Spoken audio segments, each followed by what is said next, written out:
বিন্যাসের অন্ততপক্ষে এখন আমরা একটু কথা কম বলি। ইলেকট্রন বিন্যাসের মাধ্যমে মৌলের অবস্থান নির্ণয়। ইলেকট্রন বিন্যাসের মাধ্যমে মৌলের অবস্থান নির্ণয়। আগে আমাদের জানা লাগবে যে পর্যায় সারণীতে যে 118টা মৌল, এরা কে কোন ব্লকের মৌল। তো লেখো, এটা নিচে আগে বাংলায় লেখো। সর্বশেষ ইলেকট্রন সর্বশেষ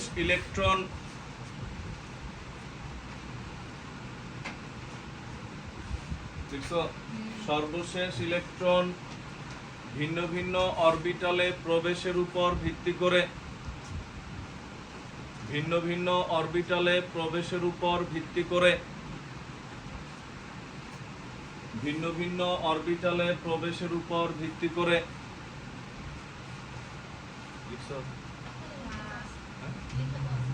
আগের চ্যাপ্টারে সেটা সাথে কি সেই চ্যাপ্টার লাগবে? তুমি লেখো সর্বশেষ ইলেকট্রন ভিন্ন ভিন্ন অরবিটালে প্রবেশের উপর ভিত্তি করে মৌলসমূহ চার ধরনের। মৌলসমূহ চার ধরনের।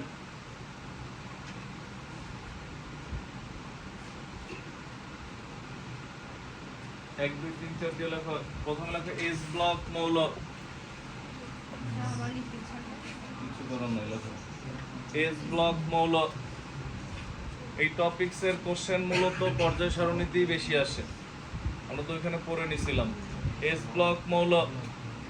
এরপরে লেখো হচ্ছে 2 নাম্বার দিয়ে লেখো পি ব্লক মৌল, সব ছোট হাতের কিন্তু। পি ব্লক মৌল। 3 নাম্বার দিয়ে লেখো ডি ব্লক মৌল। 4 নাম্বার হচ্ছে এফ ব্লক মৌল।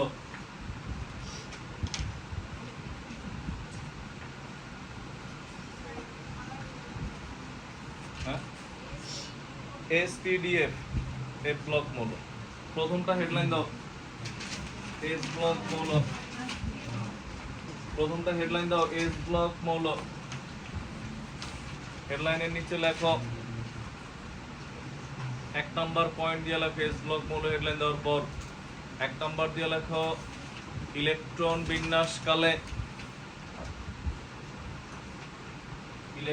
বিন্যাসকালে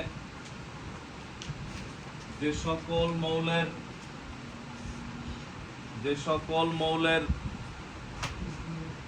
সর্বশেষ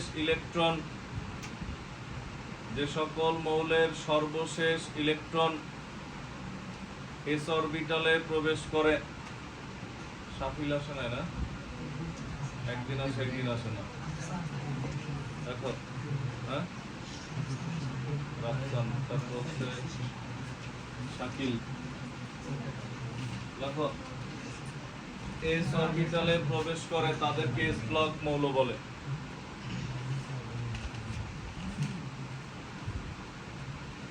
এরপর লেখো 2 নাম্বার পয়েন্ট। 2 নাম্বার পয়েন্ট দিয়ে লেখো গ্রুপ 1, কমা দিয়ে লেখো গ্রুপ 2। গ্রুপ 1, গ্রুপ 2 এবং হিলিয়াম।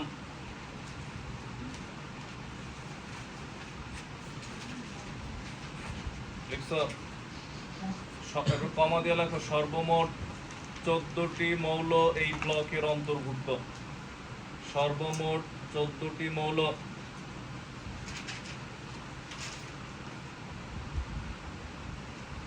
এই ব্লকের অন্তর্ভুক্ত। সর্বমোট 14টি মৌল এই ব্লকের অন্তর্ভুক্ত। এরপরে লেখো, পরের পয়েন্ট দিয়ে লেখো। পরের পয়েন্ট দিয়ে লেখো হচ্ছে সর্বশেষ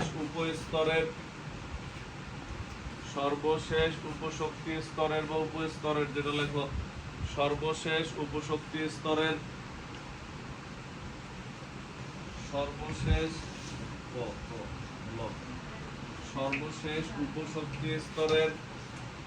ইলেকট্রন সংখ্যা গ্রুপ নির্দেশ করে।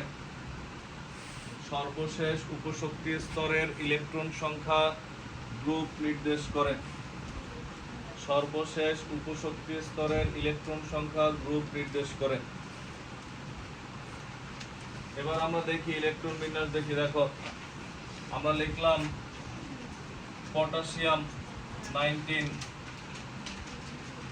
তখন কি হয় দেখো এই 19 দেখো আমরা সিরিয়ালটা তো আগের চ্যাপ্টারে পড়ছি 1s এরপর 2s, এই সিরিয়াল তো আগের চ্যাপ্টারেই জানা উচিত। কোথায় আউটবাউ নীতি যখন পড়ছিলাম তখন আমরা ধরে নেই আমরা সবাই জানি। দেখো 1s 2s খেয়াল করো 2p 3s 3p 4s আমরা 2p কন্টিনিউ। হ্যাঁ দেখো দেখো 2 2 এখানে কত 6, মানে আমরা 19 এ যায় থেমে যাব, 19 এর পর তো আর যাব না। করছি না আমরা আগের চ্যাপ্টারে যে ক্রোমিয়াম কপার ইলেকট্রন বিন্যাস ব্যতিক্রম, যারা পরে আসছে তারাও করছো আমি জানি। দেখো 2 এই হচ্ছে 6, কত হচ্ছে 18, 4s কি দুইটা দিবা না একটা দিবা? একটা। সর্বশেষ ইলেকট্রন কোথায় গেছে? s এ গেছে। তুমি বলতে পারো স্যার s এ যদি না যায় তার জন্য তো অন্য ব্যবস্থা আছে।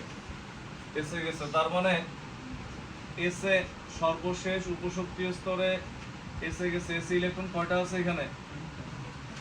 একটা, তার মানে গ্রুপ 1। শুধুমাত্র হিলিয়াম এই নিয়মের আওতায় পড়ে না, হিলিয়ামের গ্রুপ 18, এটা ব্যতিক্রম।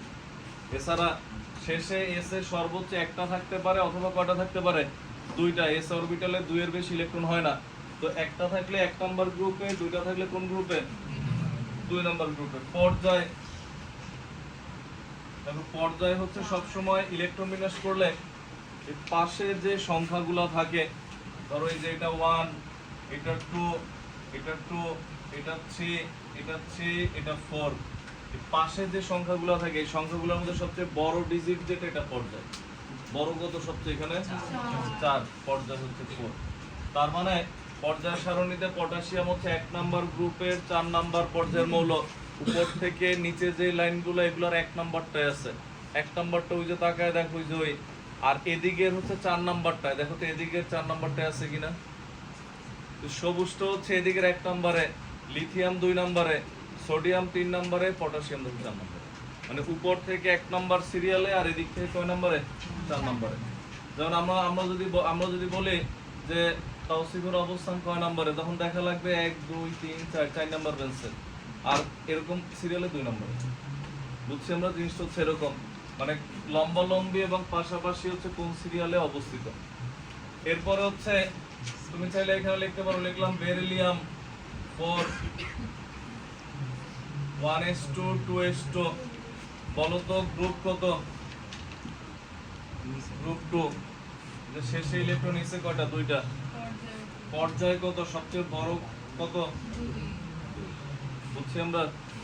এখান থেকে কোশ্চেন দিবেই, 3-4টা মৌল উদ্দীপক এবিসিডি দিয়ে দিবে, এরপর বলবে গ্রুপ পর্যায় ইত্যাদি নির্ণয় করতে বলবে আমাদের।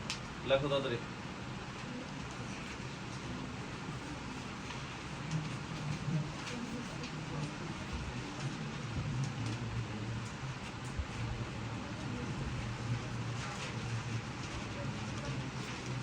ফিজিক্স পরীক্ষা হয়েছে এসএসসি। হ্যাঁ, এর মধ্যে তোমাদের যে 3টা চ্যাপ্টার আছে, মানে হচ্ছে 1 2 3 যে 3টা পড়াইছি আর কি, এই 3টা সিরিয়াল 3টা তোমরা পড়বে। গয়ে আসছে মানে প্রথম অধ্যায় থেকে আসছে হচ্ছে তোমাদের গয়ে আসছে হচ্ছে যে বার্নিয়ার স্কেলের যে পার্ট বের করতে বলছে, আর ঘয়ে আসছে হচ্ছে আয়তন ত্রুটি নির্ণয় করতে বলছে। আর হচ্ছে গতি অধ্যায় থেকে লেখচিত্রটা আসছে। গ নম্বরে চাইছে সমবেগের দূরত্ব কত, আর ঘ নম্বরে বলছে প্রত্যেকটা অংশের ত্বরণ বের করে দেখো।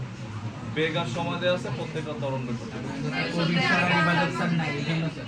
আর হচ্ছে হ্যাঁ, আর বলে আসছে হচ্ছে 2 দিক থেকে 2টা বস্তু এসে ধাক্কা খাইছে। গয়ে চাইছে ঘর্ষণ বল রাস্তার, আর ঘয়ে চাইছে ভরবেগ সংরক্ষিত হবে কিনা। দেখো লেখার পর দেখো আমরা এরপর লেখো হেডলাইন দাও পি ব্লক মৌল। হেডলাইন দাও পি ব্লক মৌল। পি ব্লক মৌল আমরা বুঝছি তো এটা। পি ব্লক মৌলের ক্ষেত্রে হচ্ছে লেখো মিডল নিয়ে আসো, মিডল এনে সেট করে রাখো, দেখবেন দেখো ঠিক আছে কিনা। দেখো পি ব্লক মৌলের ক্ষেত্রে লেখো 1 নাম্বার পয়েন্ট, ইলেকট্রন বিন্যাসকালে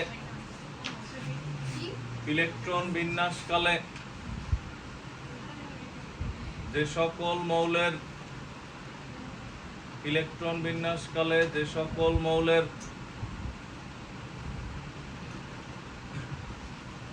সকল মৌলের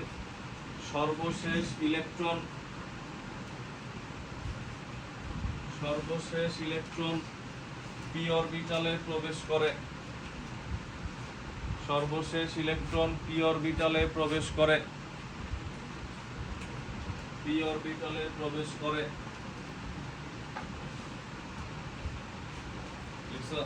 তাদেরকে পি ব্লক মৌল বলে। সর্বশেষ ইলেকট্রন পি অরবিটালে প্রবেশ করে তাদেরকে পি ব্লক মৌল বলে। 2 নাম্বার পয়েন্ট দিয়ে লেখো,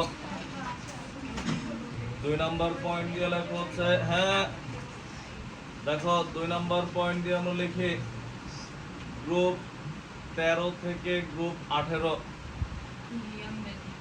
দেখো গ্রুপ 13 থেকে গ্রুপ 18 ব্র্যাকেটে লিখবা হিলিয়াম ব্যতীত। গ্রুপ 13 থেকে গ্রুপ 18 এর 36টি মৌল 36টি মৌল এই ব্লকের অন্তর্ভুক্ত। 3 নাম্বার পয়েন্ট দিয়ে লেখো পি ব্লকের ক্ষেত্রে 3 নাম্বার পয়েন্ট দিয়ে লেখা হচ্ছে সর্বশেষ দুটি উপশক্তি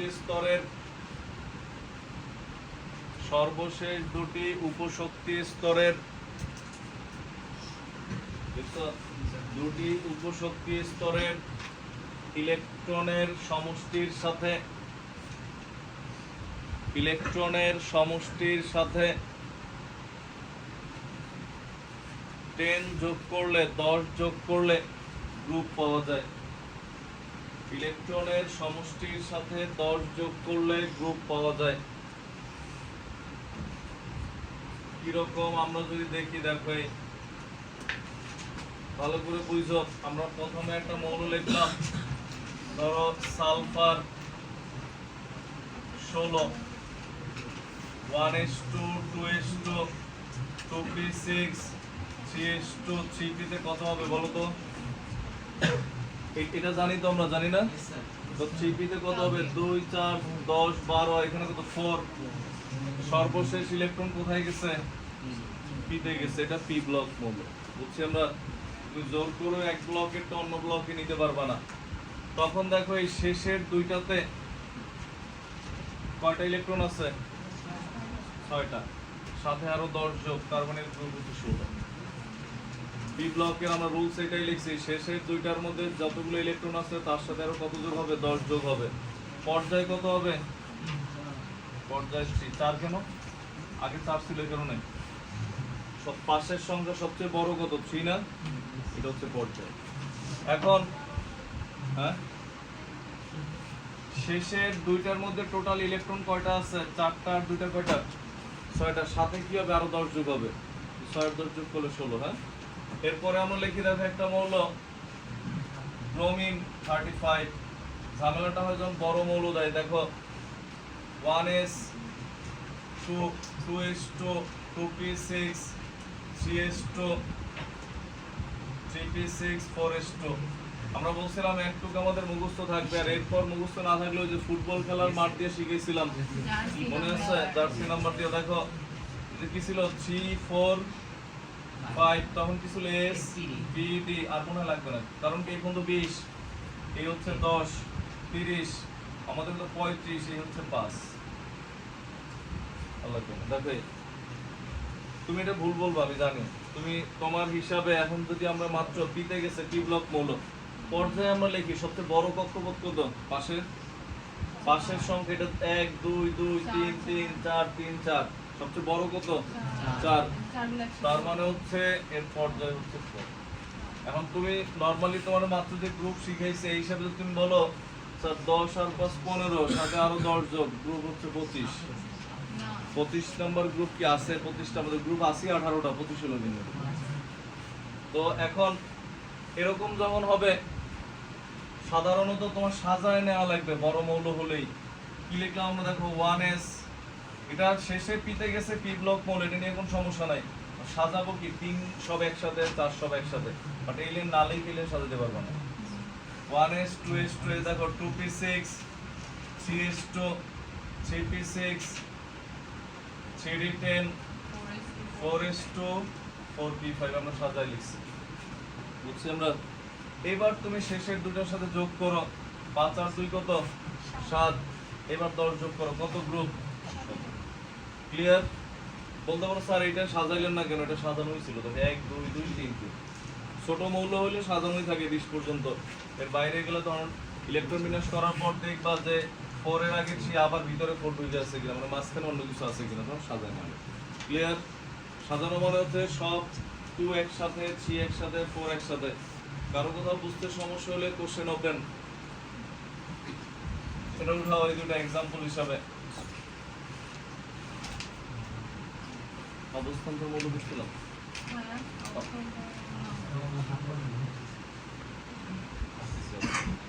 শেষ, আরামের দিন শেষ, অনেকক্ষণ বসে ছিলাম। তুমি মাইশা অনেকক্ষণ ধরে বসে আছো।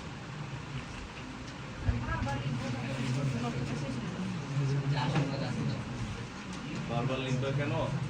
মনে করো তোমার সামনের পরীক্ষায়, কোন একটা পরীক্ষায় তোমার সিলেবাস দিল হচ্ছে অধ্যায় 4 আর 5, তুমি তো খাতা 4 আর 5 রিভাইজ করে গেছো, তুমি 4 এর গুলো লেখো না। আমি তো লিখছি আগের অধ্যায় দ্রষ্টব্য। আচ্ছা, না লিখলে লেখা রাখো অধ্যায় 3 দ্রষ্টব্য লিখে রেখেছি আমি। আমাদের বুদ্ধি আছে, তাহলে বাকি কি করতে হবে? এরপর লেখো নেক্সট। একটু লেখার পর হইছে না লেখা, দেন আমরা লিখি। স্যার আমাদের পর কি আপনার একটা ব্যাচ আছে? হ্যাঁ, 8টা বন্ধু। আমরা আপনার একটু টাইম নিব 5 মিনিট। এরপর লেখো ডি ব্লক মৌল। সংদম নিয়ে শুনে না না হ্যাঁ হ্যাঁ স্যার ওই লেখো, লেখো ডি ব্লক মৌল। লিখছো হেডলাইন দিছো ডি ব্লক মৌল। তো লেখো ডি ব্লক মৌলের নিচে 1 নাম্বার পয়েন্ট দিয়ে লেখো ইলেকট্রন বিন্যাসকালে। লেখো লেখো, প্রথম তো লিখবা না। ইলেকট্রন বিন্যাসকালে যে সকল মৌলের, ইলেকট্রন বিন্যাসকালে যে সকল মৌলের, ডি কিন্তু ছোট হাতের, ভুলে আবার কেউ বড় হাতের দিও না। ইলেকট্রন বিন্যাসকালে যে সকল মৌলের সর্বশেষ ইলেকট্রন, সর্বশেষ ইলেকট্রন ডি অরবিটালে প্রবেশ করে, সর্বশেষ ইলেকট্রন ডি অরবিটালে প্রবেশ করে, সর্বশেষ ইলেকট্রন ডি অরবিটালে প্রবেশ করে, তাদেরকে ডি ব্লক মৌল বলে, তাদেরকে ডি ব্লক মৌল বলে। এটার নিচে লেখো গ্রুপ 3 থেকে 12,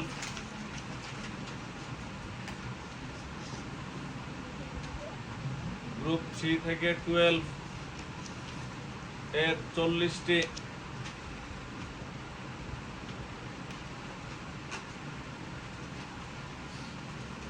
মৌল সহ সর্বমোট 41টি মৌল ডি ব্লকের অন্তর্ভুক্ত। মোট তার এখন যদি তোমার কোশ্চেন আসে ডি ব্লক মৌল কয়টা? 41টা। এর 40টি মৌল সহ সর্বমোট 41টি মৌল। বলতে আরেকটা কোন জায়গায়? আরেকটা হচ্ছে ওই যে নিচের 2 সারণী থেকে একটা আছে, আগে লেখো। মোট 41টি মৌল এই ব্লকের অন্তর্ভুক্ত। গ্রুপ 3 থেকে 12 পর্যন্ত আছে হচ্ছে টোটাল কয়টা? 40টা। আর আরেকটা হচ্ছে তোমার এ ব্লক থেকে নেওয়া, ওটা এ ব্লক মানে এদের সাথে থাকে বাট ওইটার ধর্ম প্রদর্শন করে। লিখছি আমরা। যেমন মনে করো যে এখানে তোমাদের অনেকে আছে না, যে মনে করো যে একসাথে পড়তেছো, কয়েকজন আছো যে স্কুল বিয়ের না, হ্যাঁ তো এরকম আছে না, তো এইখানে হচ্ছে এরকম যে আমরা লিখি দেখো, তো এই ক্ষেত্রে এটা লেখার পর 41টি মৌল, এরপর লেখা হচ্ছে ক্লাস 9 একজন ক্লাস 10 3 নাম্বার পয়েন্ট দিয়ে লেখো, 3 নাম্বার দিয়ে লেখা হচ্ছে সর্বশেষ, লেখো সর্বশেষ দুটি উপশক্তি স্তরের, সর্বশেষ দুটি উপশক্তি স্তরের ইলেকট্রন সংখ্যার, সর্বশেষ দুটি উপশক্তি স্তরের ইলেকট্রন সংখ্যার সমষ্টি, সর্বশেষ দুটি উপশক্তি স্তরের ইলেকট্রন সংখ্যার সমষ্টি গ্রুপ নির্দেশ করে, ইলেকট্রন সংখ্যার সমষ্টি গ্রুপ নির্দেশ করে। দেখছি আমরা সর্বশেষ দুটি উপশক্তি স্তরের ইলেকট্রন সংখ্যার সমষ্টি গ্রুপ নির্দেশ করে, মানে কি আমরা যদি দেখি দেখো পি আর ডি এর মধ্যে পার্থক্য কি খেয়াল করো, পি এর ক্ষেত্রে শেষের দুইটা যোগ করার পরেও এক্সট্রা আরো 10 যোগ করি আমরা, আর ডি এর ক্ষেত্রে শুধু শেষের দুইটাই যোগ করি।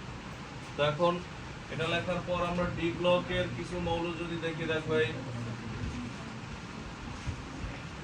দেখো আমরা ডি ব্লকের কিছু মৌল দেখি, আমরা লিখলাম হচ্ছে Fe iron 26, 1s2 2s2 2p6 3s2 3p6 4s2 3d6, এই হচ্ছে আমরা লিখলাম, এটা কি আয়রন। সাজায় লেখা লাগবে না তোমার, সাজায় লেখা দেখে এই যে খেয়াল করো, তুমি সাজায় লিখলাম মনে করো 3p6 3d6 1s2 2s2 2p6 3s2 3p6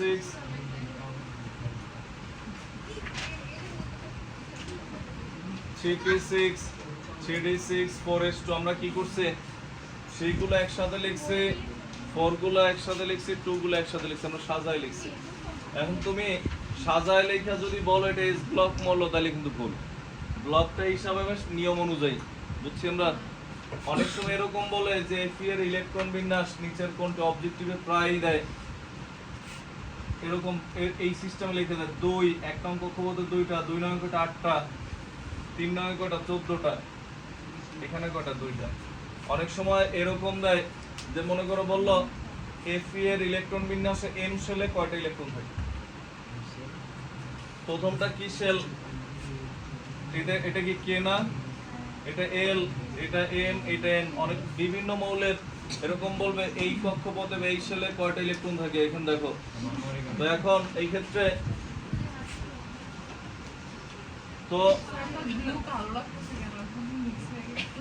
দেখো, তো এই ক্ষেত্রে হচ্ছে যদি ডি ব্লক হয় অবশ্যই সাজায় লিখবে আগে, শেষের দুইটার মধ্যে টোটাল কয়টা ইলেকট্রন আছে, 6টা আর 2টা কয়টা 8টা, তো তাহলে এর গ্রুপ কত 8। পি ব্লক হলে সাথে আরো 10 দিতাম, আর ডি ব্লক হলে শুধু শেষের দুইটা যোগ, দেখো তুমি এটাই লিখছো, তার মানে এর গ্রুপ হচ্ছে কত 8, পর্যায় কত, পর্যায় 4। এই চ্যাপ্টারে সবচেয়ে বেশি আসে গ্রুপ পর্যায় নির্ণয়। গ্রুপ ইলেকট্রন বিন্যাস করে লিখে দিলেই হবে নাকি just আমরা জানি সেটা করা? লিখে দিলে হবে, স্টিমার দিয়ে দিলে স্যার উপরের একটা মূল দিবে না, তিনটা মূল উপরের লাইনটা থেকে নিচের লাইন কি হবে সাজিয়ে পাইলে কিছু লেখা লাগবে, সেম মৌল 3-4টা দিবে, সিস্টেম দেখাবো এটা লাগবে, বুঝছো, মৌল তো একটা দিবে না, 3-4টা মৌল দিবে। এরপর নেক্সট দেখো ডি ব্লক মৌলের পরে খেয়াল করো, এফ ব্লক মৌলের ইলেকট্রন বিন্যাস ওইভাবে হয় না, কারণ এরা সবাই একই ঘরের মধ্যে অবস্থিত। এখন এফ ব্লক মৌল কয়টা, 27টা মৌল হচ্ছে এফ ব্লক মৌল, অবজেক্টিভে দিতে পারে এফ ব্লক মৌল কয়টি, নিচে বিশেষ দ্রষ্টব্যতে একটা লাইন লিখে রাখে এফ ব্লক মৌলের সংখ্যা 27টি, 27। এস ব্লক মৌলের সংখ্যা 27।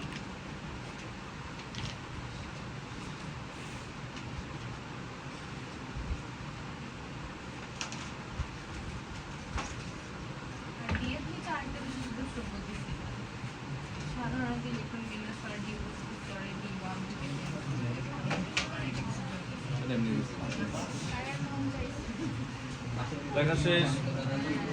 লেখা শেষ হলে মনোযোগ দেওয়া ইম্পর্টেন্ট। সামনে বসে কথা বলো না, কথা বলতে বলতে কিছু চলে যাবে। দেখো আমরা লিখি হচ্ছে, দেখো যে ড্রাইভার যখন গাড়ি চালায় ঠিক এর পিছনে সিটে থাকে, এর মোবাইলে লাইট জ্বালাইতে নিষেধ করে, এর গাড়ি চালাতে সমস্যা হয়। দেখো তো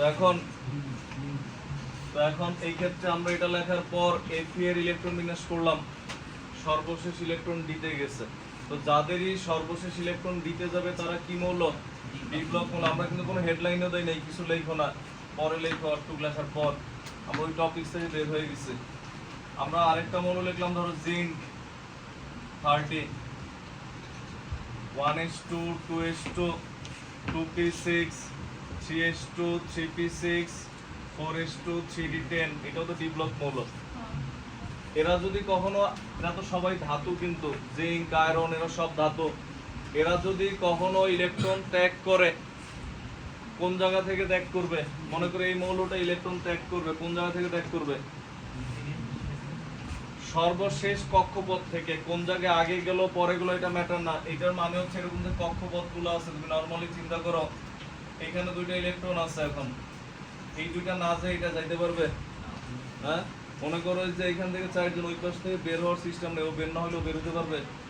বের হওয়ার তো সিস্টেম নেই, বলতে লাভ দিয়ে যাবে, এরা লাভ দিয়ে যাওয়া সম্ভব না। দেখো তো এখন এইখানে হচ্ছে ইলেকট্রন বিন্যাস আমরা এটা করছে, ইলেকট্রন যখন এরা যদি ত্যাগ করে, সর্বশেষ ইলেকট্রন আগে যাবে এখান থেকে, দুইটা ত্যাগ করে। জিঙ্ক এটাও ডি ব্লক মৌল। আমরা আরেকটা লিখলাম scandium 21, 1s2 2s2 2p6 3s2 3p6 4s2 3d1। দেখো তো এদের সবার ইলেকট্রন বিন্যাস করলে সবার সর্বশেষ ইলেকট্রন কোথায় গেছে? দিতে গেছে না? সবাই, এরা সবাই কি মৌল? ডি ব্লক মৌল। ভালো করে আগে বুঝে নাও, এগুলো কিছুই লেখো না, কিন্তু আমরা কোনো হেডলাইনই দিই না, এটা অন্য টপিকস।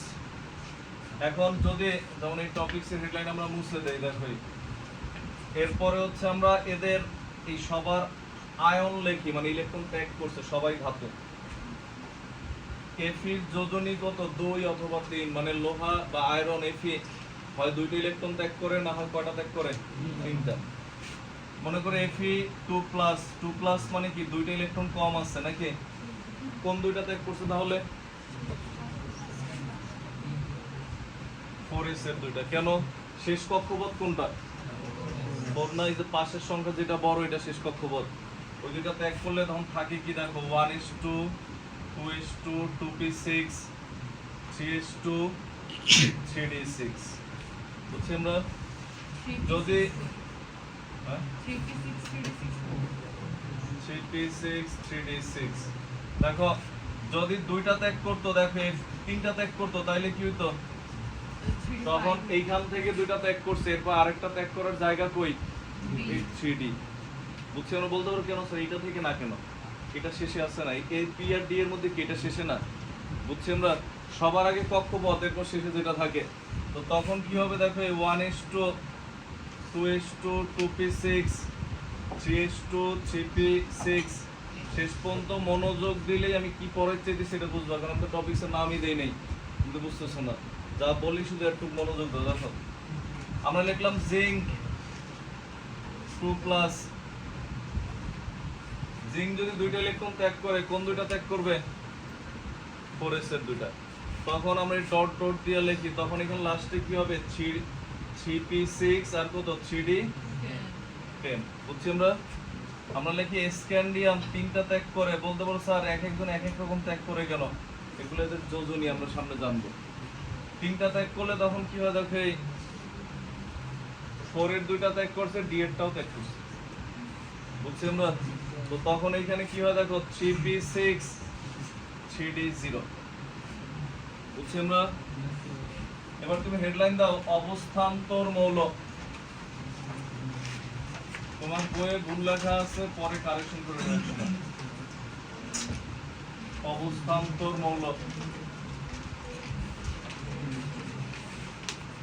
আগে পড়াই নাই, পড়াইছে না পড়াইছে তাই লেভেল লেখো। অবস্থান্তর মৌল ইলেকট্রনিক্স লেখা লাগবে না, আগে কি বুঝানি আমরা দেখো অবস্থান্তর মৌলটা কি। অবস্থান্তর মৌল হওয়ার জন্য প্রথম শর্ত হচ্ছে এদের ডি ব্লক মৌল হইতে হবে। ফার্স্ট কথাই হচ্ছে কি হইতে হবে ডি ব্লক।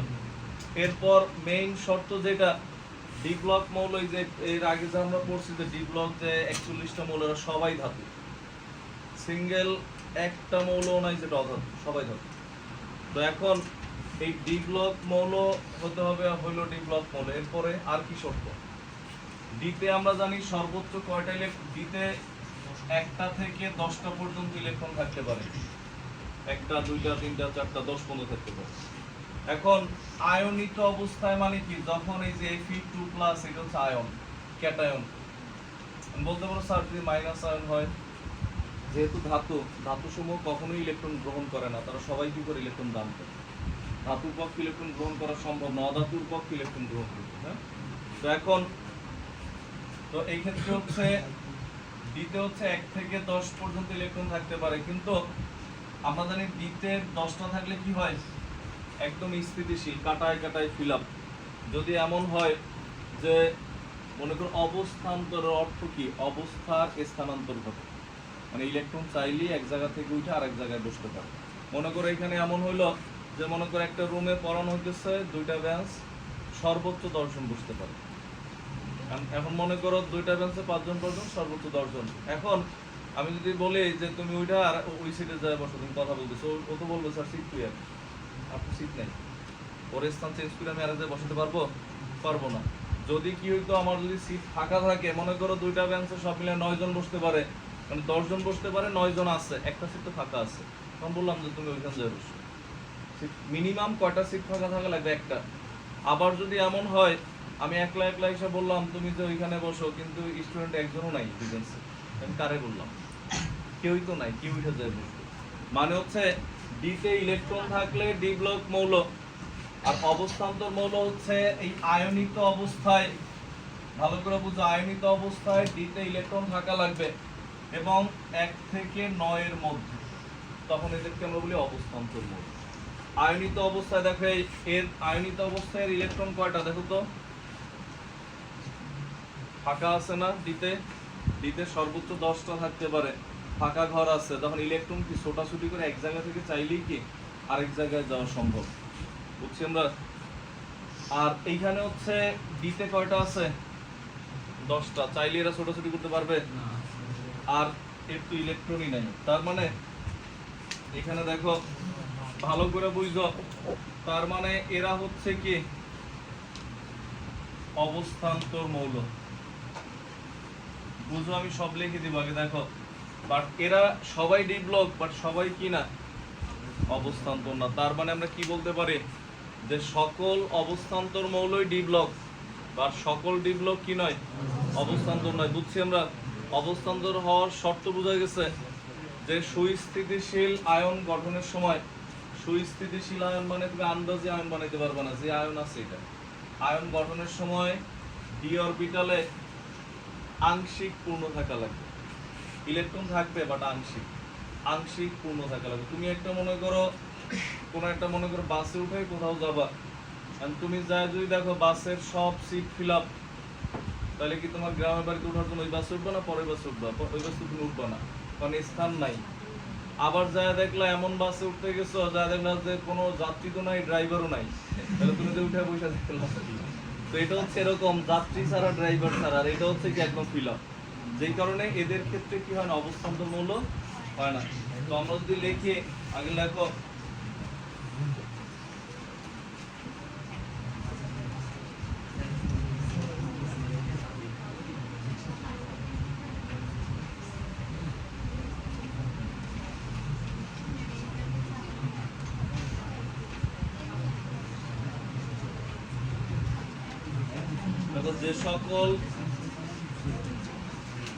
দেখো যে সকল ডি ব্লক মৌলের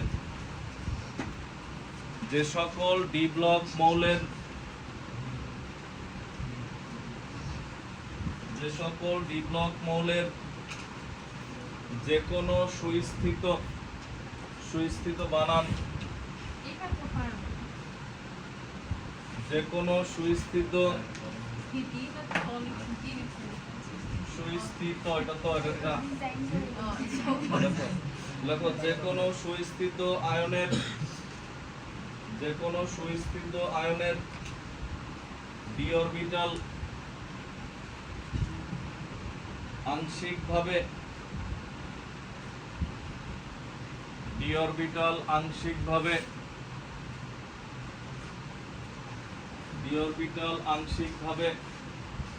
ব্র্যাকেটের মধ্যে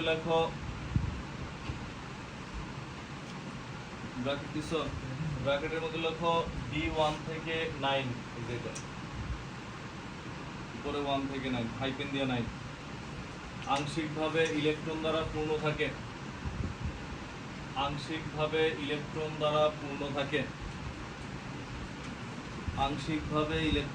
পূর্ণ থাকে তাদেরকে অবস্থান্তর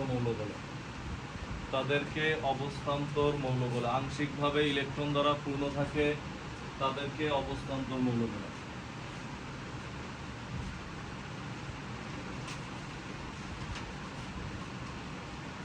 দেখছি আমরা। এরপর হচ্ছে এটা লেখার পর তোমার কাজ হচ্ছে ঠিক যেমন আছে এমন লেখো। প্রথমে এই তিনটা লেখা টান দিয়ে লেখো ডি ব্লক মৌল, শুধু এই গোল গোল এগুলো দেওয়া লাগবে না। আর এরপরে চারটারই আয়ন লিখবা, এই দুইটা টান দিয়ে কি লিখবা? অবস্থান্তর মৌল। বুঝছেন না? মানে মৌল এরা না, মৌল হচ্ছে এফি, মানে এফি কি মৌল? অবস্থান্তর মৌল।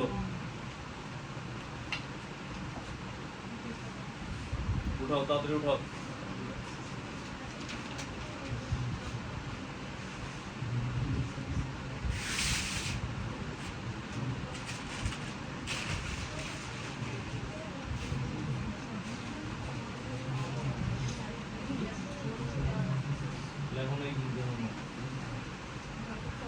যে কোনো 2 থেকে 3 জন বলবো যে স্যার লেখা হয়েছে, মুছে দিবে।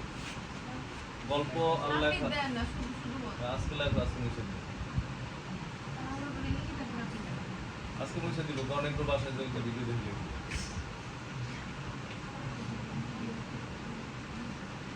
ম্যারাথন স্টাইলে লেখা শুরু করে।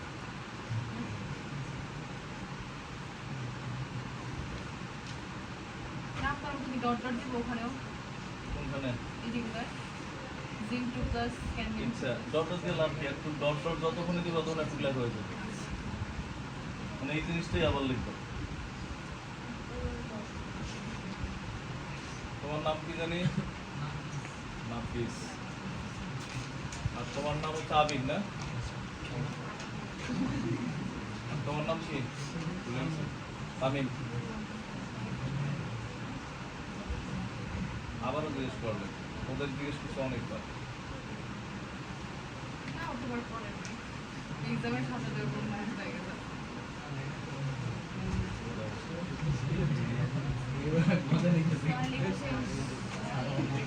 স্যার অর্ধেক লাগে স্যার। আমার আসলে ব্র্যাকেটের মানুষগুলো লেখো।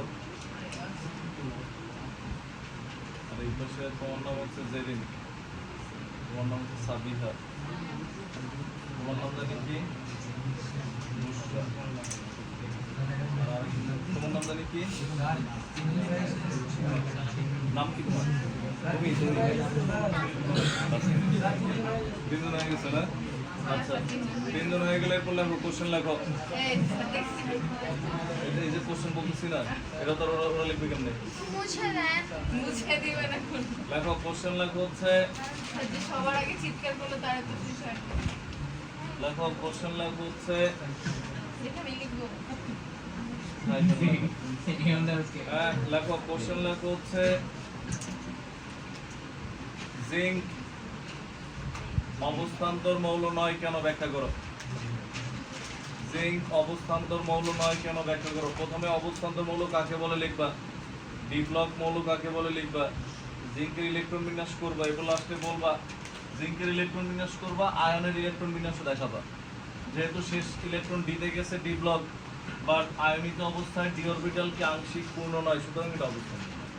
বুঝা গেছে হিসাব? এরপর লেখো পরের কোশ্চেন, স্ক্যান্ডিয়াম স্ক্যান্ডিয়াম অবস্থান্তর মৌল নয় কেন ব্যাখ্যা করো।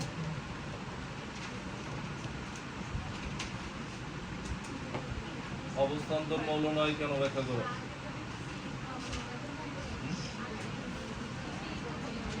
প্রথমে হচ্ছে অবস্থান্তর মৌল কাকে বলে লিখবা, ডি ব্লক মৌল কাকে বলে লিখবা। এরপর মৌলের এবং আয়নের ইলেকট্রন বিন্যাস করবা। ইলেকট্রন বিন্যাস করার পরে এরপর বলবা যেহেতু জিঙ্ক 2+ এর ইলেকট্রন বিন্যাসের ডি অরবিটাল কি পুরো পূর্ণ, ডিতে কয়টা 10টা, সুতরাং ডি ব্লক হলো কি হবে না, অবস্থান্তর হবে না। পরের কোশ্চেন লেখো এপি, পরের কোশ্চেন লেখো এপি অবস্থান্তর মৌল কেন ব্যাখ্যা করো। এপি অবস্থান্তর মৌল কেন ব্যাখ্যা করো।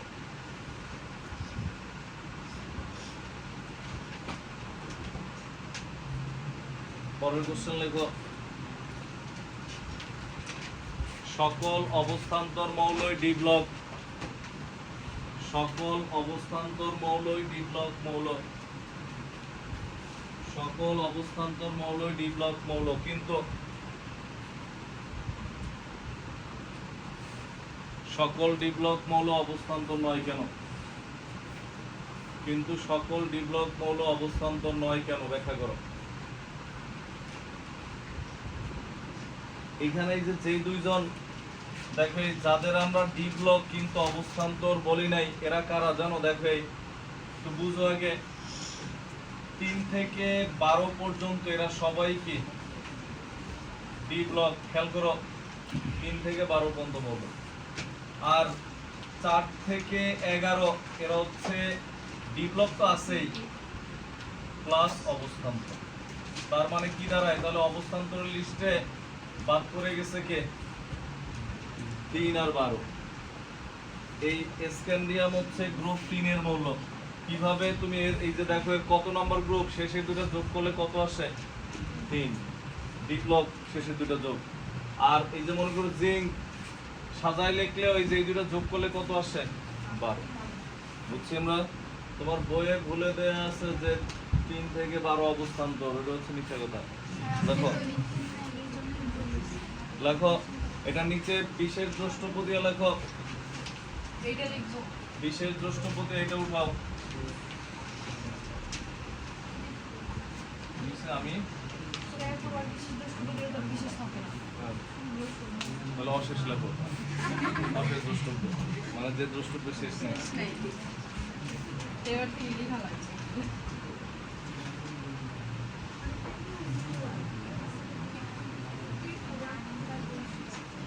লিখছো? এরপরে লেখো হেডলাইন দাও।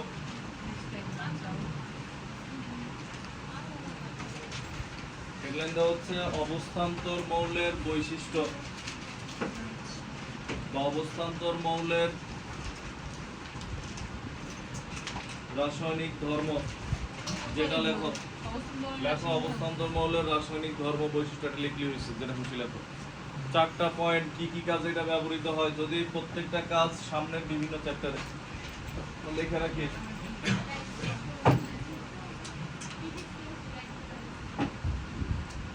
দেখো তো এই 4টা কি কি আমরা দেখি, 1 নাম্বার দিয়ে লেখো, বোঝা লাগবে না, শুধু লেখা রাখো। পরিবর্তনশীল জারণ মান প্রদর্শন করে, মৌলের বৈশিষ্ট্য।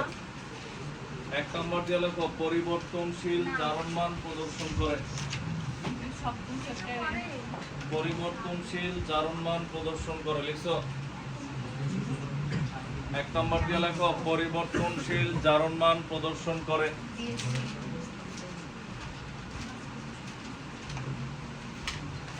2 নাম্বার দিয়ে লেখো রঙিন যৌগ গঠন করে, রঙিন যৌগ গঠন করে। 3 নাম্বার দিয়ে লেখো জটিল যৌগ গঠন করে, জটিল যৌগ গঠন করে।